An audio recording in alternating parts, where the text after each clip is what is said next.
Hello and welcome back. I've noticed over time that the way I look at images that I want to paint in watercolors has changed. Now, when I look at an image that inspires me, I'm thinking about the order that I want to paint it in, maybe what colors I want to use, and if I would use any kind of masking fluid. This particular scene from the Star Wars animated series called Rebels inspired me to paint it. I thought it would be a challenging painting, but within my current skill level. There's some more impressive scenes with Star Destroyers passing overhead, but I thought those would be too challenging, so I just wanted to paint the skyline right now. I like this planet or this city view because it is very recognizable. There is an industrial area on the left side and what seems to be a residential area on the right side. And in the middle, you have this almost gravity defying tower. And there's a beautiful reflection in the water.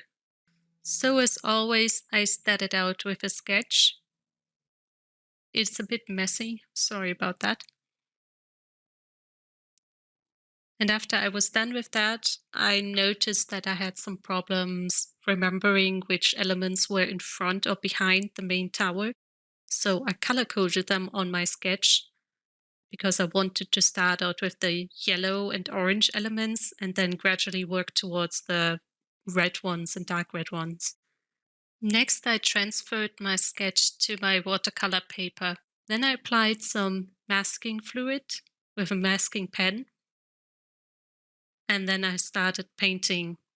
I made a bit of a mistake because this was my first time working on Fabriano Artistico's 100% cotton paper, cold pressed, and I had never used it before. And I guess I should have tried it out at least once or twice before tackling a full size painting. In terms of my process, I put down the masking fluid first, and then I painted the yellow area of the sky and the blue areas around it, especially the clouds. And you can see me rub off the masking fluid later. At the very end, I had to use some white or light yellow white gouache to get the beams of, I guess they're like light beams that are coming from the ground. Despite planning ahead so well, I did abandon the order that I wanted to paint in once I actually got to the residential area, which is a bit of a shame. But I think it still turned out alright. The start of this painting was really promising, but I lost a lot of the bright blue in the sky, and the final image or painting ended up looking a lot more gloomy than my reference image. I still think it turned out fine, but the atmosphere is somewhat different. It's a bit of a shame, but I still think I learned something from this painting and it turned out all right. That's all I can really say about this painting. I will just put on some music for you now and I hope you enjoy it.